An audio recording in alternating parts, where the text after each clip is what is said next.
विधानसभा चुनाव नहीं लड़ पाएंगे कैलाश विजयवर्गीय, नामांकन होगा खारिज।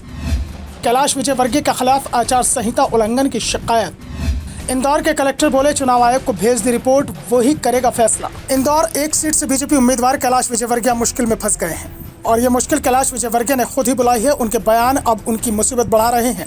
कांग्रेस के नेता तो यहाँ तक दावा कर रहे हैं कि कैलाश के चुनाव लड़ने पर रोक लगनी चाहिए। वो खुलेआम मंच से रिश्वत देने की बात कर रहे हैं, भ्रष्टाचार की बात हो रही है और वो भी मीडिया के सामने। दरअसल कैलाश विजयवर्गीय ने इंदौर एक के पार्टी कार्यकर्ता की मीटिंग के दौरान कहा था कि जिस बूथ से कांग्रेस उम्मीदवार को एक भी वोट नहीं मिलेगा उस बूथ प्रभारी को 51,000 रुपए का इनाम दिया जाएगा। इसी बयान को लेकर कैलाश मुश्किल में फंसते हुए दिखाई दे रहे हैं। इंदौर के कलेक्टर इलैया राजा टी से इसकी शिकायत की गई है और उन्होंने ये शिकायत चुनाव आयोग से कर दी है। उन्होंने कहा है कि इस मामले में जो भी फैसला होगा वो चुनाव आयोग को लेना है। चुनाव आयोग की ओर से भी शिकायत मिलने पर पुष्टि कर दी गई है और अगर चुनाव आयोग कैलाश विजयवर्गीय के बयान को गंभीरता से लेता है तो उनके चुनाव लड़ने पर रोक लगाई जा सकती है या फिर ऐसी सख्त टिप्पणी की जा सकती है जो बीजेपी को परेशान कर सकती है।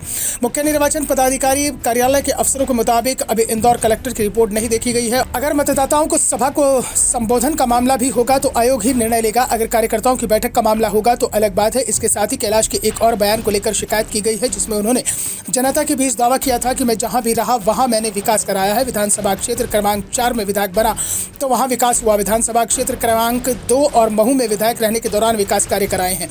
उन्होंने कांग्रेस विधायक का नाम लिए बिना कहा कि यहाँ पर मेरे प्रतिद्वंदी ने 2 लाख साड़ियां बंटवाई हैं लेकिन इसका असर नहीं होगा क्योंकि उन्होंने कोई काम नहीं कराए हैं। कैलाश विजयवर्गीय ने जब ये बयान दिया था उस समय कांग्रेस ने अपने उम्मीदवार के नाम का ऐलान नहीं किया था, लेकिन इस बात के संकेत जरूर दिए गए थे कि वो अपने विधायक संजय शुक्ला पर ही दाव लगाएगी और पहली सूची में उनका नाम भी घोषित कर दिया जाएगा।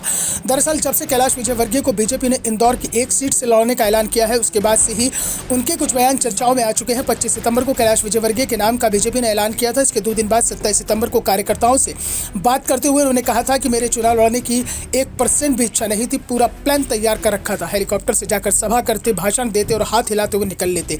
कौन हाथ जोड़ने जाता। 4 अक्टूबर को उन्होंने कहा कि एमपी में ऐसा कोई अफसर पैदा नहीं हुआ जो मेरा काम ना करे।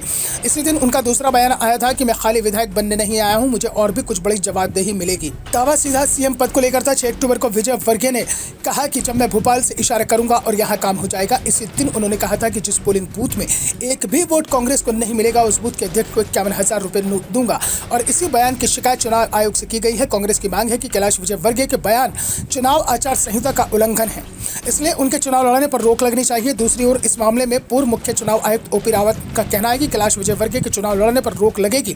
यह बेहद मुश्किल दिखाई दे रहा है। यह मामला आचार संहिता लगने से पहले का है, इसलिए आयोग के क्षेत्राधिकार से बाहर है। कार्रवाई की संभावना नहीं है। आयोग इस पर कोई एडवाइजरी ही जारी कर सकता है। दूसरा 51,000 रुपए के इनाम वाली बात को लेकर पहले तो ये देखना होगा कि यह बयान पब्लिक मीटिंग में दिया गया था या फिर कार्यकर्ताओं की बैठक में। अगर पार्टी कार्यकर्ताओं के बीच दिया गया है तो फिर कोई मामला नहीं बनेगा, लेकिन पब्लिक मीटिंग में दिया गया है तो फिर आयोग कोई कार्रवाई कर सकता है। Bureau report, the Dhakad news.